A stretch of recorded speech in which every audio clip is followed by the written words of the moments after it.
Hello दोस्तों, study with सुल्तान में आपका स्वागत है। आज फिर से हम लोग एसएससी एमटीएस 2022 का जो जनरल अवेयरनेस का क्वेश्चन है उसको देखने वाले हैं, पीवाईक्यू। तो इसमें सबसे पहला जो सवाल है वो है कि भारतीय संविधान का अनुच्छेद 17 डैश से संबंधित है। तो जो संविधान है उसका अनुच्छेद 17 है तो किससे संबंधित है? अस्पृश्यता के उन्मूलन से। तो इसका जो सही आंसर हो जाएगा वो हो जाएगा ऑप्शन नंबर 2। ऑप्शन नंबर 2 जो है वो इसका सही आंसर हो जाएगा। हम लोग आगे चलते हैं क्वेश्चन नंबर 2 पे, जिसमें पूछ रहा कि 2011 की जनगणना के अनुसार भारत में निम्न में से किस राज्य का लिंगानुपात सबसे अधिक है? तो लिंगानुपात भारत में सबसे अधिक किस राज्य का है? तो वो है केरल, ऑप्शन नंबर 3। इसका जो लिंगानुपात है वो 1048 के आसपास आता है। और सबसे कम लिंगानुपात की बात करें तो वो है हरियाणा का, जो 829-30 के आसपास है। अब चलते हैं हम लोग क्वेश्चन नंबर 3 पे, जिसमें पूछ रहा कि भारतीय अर्थव्यवस्था में FRBM अधिनियम 2003 में इफ़ का क्या अर्थ है? तो एफ का अर्थ है फिस्कल। तो इसका जो सही आंसर हो जाएगा ऑप्शन नंबर 3। ऑप्शन नंबर 3 जो है इसका सही हो जाएगा। अब चलते हैं हम लोग आगे क्वेश्चन नंबर 4।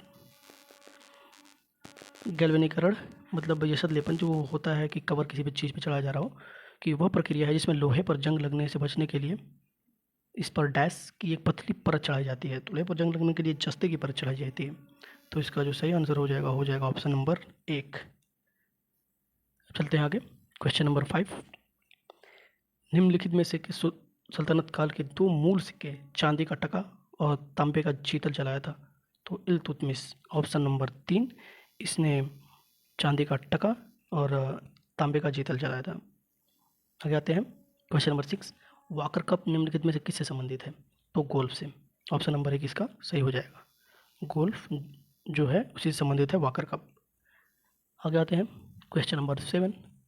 निम्न में से कौन सा विटामिन हमारी त्वचा और आंखों को स्वस्थ रखने में सहायक होता है? तो आँख से आपको पता चल रहा होगा कि विटामिन ए, तो इसका सही आंसर हो जाएगा ऑप्शन नंबर 3, विटामिन ए। आगे चलते हैं क्वेश्चन नंबर 8। निम्नलिखित में से कौन सा एक जोवियन ग्रह नहीं है? तो जोवियन ग्रह नहीं है, इसका सही आंसर हो जाएगा बुध। बुध जो है जोवियन ग्रह नहीं है। अब चलते हैं आगे क्वेश्चन नंबर 9। नवंबर 2022 तक निम्नलिखित में से कौन सा राज्य भारत में कपास का अग्रणी उत्पादक था? कपास की बात कर रहा हूँ। तो इसका जो सही आंसर हो जाएगा ऑप्शन नंबर 3, गुजरात। गुजरात जो है 2022 तक कपास में सबसे अग्रणी राज्य था। अब चलते हैं अगले क्वेश्चन पे, जिसमें पूछ रहा कि भारतीय रेल की वर्ष डैश तक शुद्ध शून्य कार्बन उत्सर्जन बनने का योजना है। तो 2030 तक जो है वो भारतीय रेलवे मतलब जीरो कार्बन उत्सर्जक बनने का प्लानिंग कर रखा है। तो 2030 यानी ऑप्शन नंबर 3 इसका सही हो जाएगा। आगे चलते हैं। ब्रिटेन के किस प्रधानमंत्री ने 44 दिनों का कार्यभार संभालने के बाद 20 अक्टूबर 2022 को इस्तीफा दे दिया? तो इसके हो जाएंगे लीज ट्रस, और इन्हीं के बाद जो है भारतीय मूल के ऋषि सुनक प्रधानमंत्री बने थे। तो ऑप्शन नंबर 2 जो हो जाएगा इसका लीज ट्रस वो सही हो जाएगा। आगे आते हैं, अगला क्वेश्चन है दिल्ली नगर निगम संशोधन विधेयक 2022 का उद्देश्य दिल्ली के डैश नगर निगमों को एक इकाई में एकीकृत करना है, जिससे तालमेल और रणनीतिक योजना और संसाधनों का इष्टतम उपयोग के लिए एक मजबूत व्यवस्था सुनिश्चित की जा सके। तो जो इसका सही ऑप्शन है ना वो हो जाएगा पहला वाला 3 नंबर। तो डैश में आपको क्या करना है 3। आगे चलते हैं। अगला क्वेश्चन है कि वर्ष 2011 की जनगणना के अनुसार नई दिल्ली जिले की साक्षरता दर कितनी है? तो नई दिल्ली की जो लिटरेसी रेट है उसके बारे में पूछ रहा। तो ये हो जाएगा 88.01%, मतलब 88.01%। ऑप्शन नंबर ए जो है इसका सही हो जाएगा। आगे चलते हैं। भारतीय राष्ट्रीय कांग्रेस के निम्नलिखित अधिवेशनों में से किस अधिवेशन की अध्यक्षता पहली बार एक महिला ने की थी? तो एक महिला जो कि एनी बेसेंट थी उन्होंने किया था, लेकिन अगर पहली भारतीय महिला की बात करें तो सरोजनी नायडू, जो कि 2025 का अधिवेशन की थी, लेकिन पहली महिला की बात कर रहा तो वो 2017 में एनी बेसेंट ने किया था, कोलकाता का अधिवेशन था। तो ऑप्शन नंबर 1 जो है इसका सही हो जाएगा। ऑप्शन नंबर 1 जो है वो सही हो जाएगा। आगे चलते हैं। भरतनाट्यम किस राज्य से संबंधित है? तो भरतनाट्यम जो है वो तमिलनाडु से संबंधित है। ऑप्शन नंबर 4 जो है इसका सही हो जाएगा। आगे चलते हैं। निम्न में से किसे पैराशूटिंग के लिए मेजर ध्यानचंद खेल रत्न पुरस्कार 2021 से सम्मानित किया गया? तो अमनी लखेरा, अमीर खेरा जो है उनको 2021 मेजर ध्यानचंद खेल रत्न पुरस्कार से सम्मानित किया गया। आगे चलते हैं, क्वेश्चन नंबर 17 हो जाएगा। निम्न में से किस तत्व का उपयोग उसके आर्द्रता ग्रही गुणों के कारण मॉइस्चराइजिंग क्रीम में साबुन में किया जाता है? तो ग्लिसरॉल। तो इसका जो सही ऑप्शन हो जाएगा ऑप्शन नंबर 1 ग्लिसरॉल हो जाएगा। आगे आते हैं, अगला क्वेश्चन पूछ रहा कि प्रसिद्ध भारतीय वैज्ञानिक डॉक्टर APJ अब्दुल कलाम की आत्मकथा डैश से संबंधित है? तो wings of fire. Wings of fire जो है वो डॉक्टर APJ अब्दुल कलाम की आत्मकथा है। आगे चलते हैं, क्वेश्चन नंबर 19। क्वेश्चन नंबर 19 पूछ रहा कि निम्नलिखित में से कौन सा भारत के मेघालय का एक प्रसिद्ध फसल कटाई उत्सव है? तो मेघालय का फसल कटाई उत्सव जो है वो है नोक्रम उत्सव।